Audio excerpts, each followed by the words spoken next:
Bonjour et bienvenue dans votre chaîne La Pomme Digitale. On se retrouve aujourd'hui bien évidemment pour traiter le sujet qui fait le buzz. C'est l'apparition, enfin après une attente de 8 mois à peu près, d'un jailbreak compatible avec les iOS à partir du 9.2 jusqu'à la dernière version qui est la 9.3.3. Donc après une attente éternelle, Pangu nous a lâché en fin de compte un jailbreak. Un jailbreak en fait semi-untethered, ce qui signifie que qu'à chaque fois que vous allez en fait redémarrer votre appareil, il va falloir relancer l'application du jailbreak pour que ce dernier soit opérationnel tout simplement. Alors, avant de commencer, pensez à faire en fait une petite sauvegarde de votre appareil tout simplement via iTunes, comme ça en fait au cas où ça ne passe pas comme souhaité, vous pouvez en fait restaurer votre iDevice directement et récupérer l'ensemble de vos données. Deuxième des choses, pensez en fait à désactiver le code sécurité. Enfin, c'est pas essentiel vu que le jailbreak que je vais vous présenter aujourd'hui sera faisable directement depuis votre iDevice, mais pensez à le faire quand même au cas où vous rencontrez un petit problème. Donc, avant de commencer, je tenais juste à vous préciser que ce jailbreak est compatible avec les appareils avec une structure de 64 bits. Et ces appareils sont notamment les iPhone 5S, 6, 6 Plus, 6S et 6S Plus, l'iPad Pro, l'iPad Mini 2, 3 et 4, l'iPad Air et l'iPad Air 2 et en fin de compte l'iPod Touch 6e génération. Donc, si vous avez aussi en fait un petit conseil, si vous avez fait la mise à jour de votre appareil directement depuis les réglages, ça ne fonctionnera pas. Il va falloir refaire en fait une restauration depuis iTunes et mettre à jour votre appareil directement depuis iTunes. Donc, si vous avez l'ensemble de ces conditions qui sont réunies, écoutez, on y va. Hein. Donc, première des choses à faire, ça va être tout simplement d'accéder au lien que je vais vous mettre dans la description de cette vidéo. Une fois que vous y êtes, il suffit juste de cliquer sur installer. Vous allez avoir normalement un petit pop-up qui va s'afficher vous invitant donc à confirmer la demande d'installation que vous avez faite. Et une fois que c'est fait, vous allez partir sur votre bureau, vous allez avoir en fait l'application Pangu qui va en fait s'installer, c'est celle-là. Donc normalement, si on souhaite y accéder dès le premier coup, ça ne fonctionnera pas. Vous allez avoir un petit message comme quoi on n'a pas en fait donné confiance au fabricateur tout simplement. Il va falloir partir sur l'onglet Général. Vous descendez en bas, vous allez avoir en fait une partie gestion des appareils. Vous cliquez dessus, vous cliquez sur ce petit bouton et puis après vous cliquez sur faire confiance au constructeur, se fier. Donc une fois que c'est fait, c'est bon. Vous retournez en fait sur votre Springboard, vous cliquez sur l'application. Cette fois-ci, normalement, on va pouvoir y accéder. Faites très attention, il va falloir donner l'accord à votre ou bien à l'application pour vous adresser des notifications parce que sans ceci, ça ne fonctionnera pas. Donc on clique sur OK et puis après, tout ce que vous aurez à faire, c'est de cliquer sur le petit cercle ici. Vous verrouillez en fait votre appareil.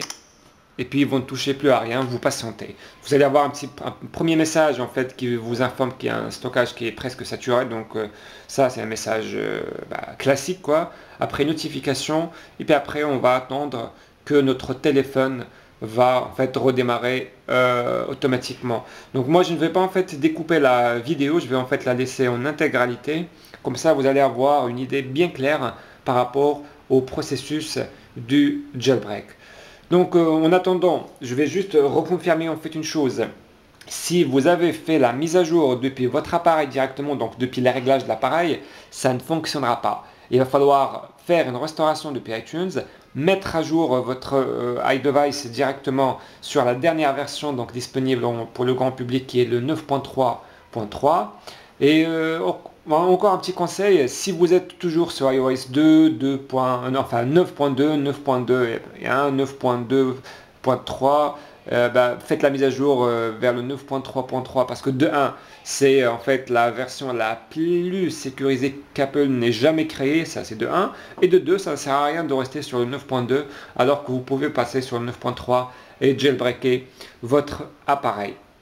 Donc, le processus pourra prendre entre 5, 10 voire 15 minutes au grand maximum, mais une fois que vous allez cliquer sur le petit cercle comme je vous ai montré tout à l'heure, ne touchez strictement à rien. Donc laissez en fait le téléphone ou bien l'application faire son travail au niveau de l'iPhone Et puis après, vous allez avoir en fait un redémarrage de l'iPhone. Voilà.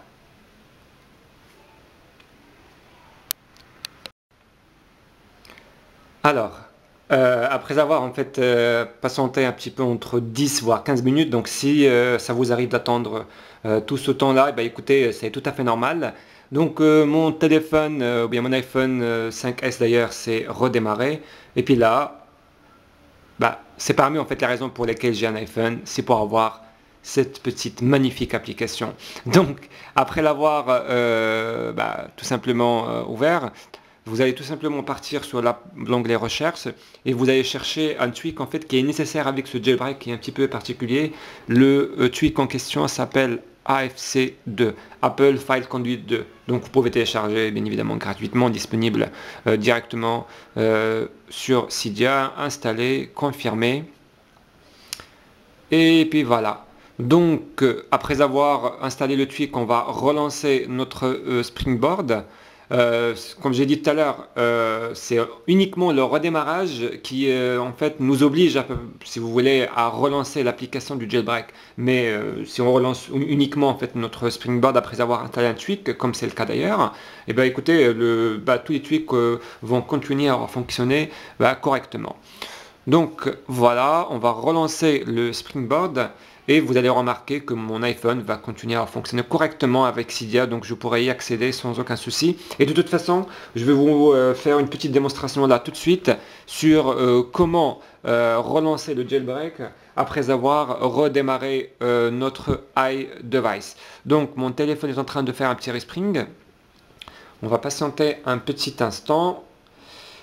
Alors, voilà. Donc, on part sur Cydia et normalement ça doit fonctionner correctement. Bah oui, ça fonctionne. Alors, supposons que vous n'avez plus de batterie ou bien que vous avez installé un tweak qui nécessite un redémarrage de votre iDevice, par exemple le Winterboard. Donc, on va faire la petite démonstration. On va éteindre notre iPhone. On va par la suite le rallumer pour vous montrer comment vous allez tout simplement relancer l'application Cydia tout simplement. Donc actuellement mon iPhone est en train de s'éteindre. Voilà, on va le rallumer et on va patienter un petit instant le temps que ce dernier soit en fait opérationnel. Écoutez, c'est en quelque sorte un re-jailbreak que vous allez faire. Vous allez faire pareil. Vous allez accéder à l'application du jailbreak, cliquez sur le petit cercle, verrouillez votre iPhone et ce dernier va redémarrer automatiquement. Et à ce moment-là, vous pouvez encore réutiliser Cydia avec tous les tweaks que vous allez installer, que vous avez en fait installé sans exception. Donc voilà, notre iPhone a rebooté. Donc là, si on essaie d'accéder à Cydia, ça ne fonctionnera pas. Ça, je vous le garantis. Voilà, ça ne marche pas. Donc, on va accéder à l'application PP25. Bien évidemment, on doit tout le temps autoriser l'application de nous adresser des notifications. Donc on clique sur le petit cercle, on verrouille notre appareil et puis après on va attendre un petit instant le temps que notre iDevice va en fait faire un petit redémarrage. Donc on patiente un petit moment et puis après nous allons, comme vous allez le voir, encore une fois, pouvoir réutiliser Cydia avec tous les tweaks que nous avons déjà installés. Donc ça ne posera aucun souci. Alors on va attendre juste le redémarrage, c'est fait. Et puis maintenant, je vous garantis que vous allez pouvoir utiliser Cydia tranquillement. Bah oui, ça fonctionne. Donc c'était tout pour cette vidéo. J'espère que j'ai été le plus clair possible. Si vous avez des questions, n'hésitez surtout pas en fait à les poser au niveau des cases commentaires, c'est fait pour. Si en fait vous avez des suggestions par rapport à des tweaks, des demandes ou n'importe quoi, faites pareil, donc laissez des commentaires. Si la vidéo vous aura plu, laissez un petit pouce bleu, ça fait toujours plaisir. Abonnez-vous à la chaîne. Et de mon côté, je vous dis à très bientôt pour plein de vidéos par rapport aux tweaks que nous avons attendus si longtemps. On vous remercie et on vous souhaite une très bonne soirée de la part de la Pomme Digitale. A très bientôt. Ciao.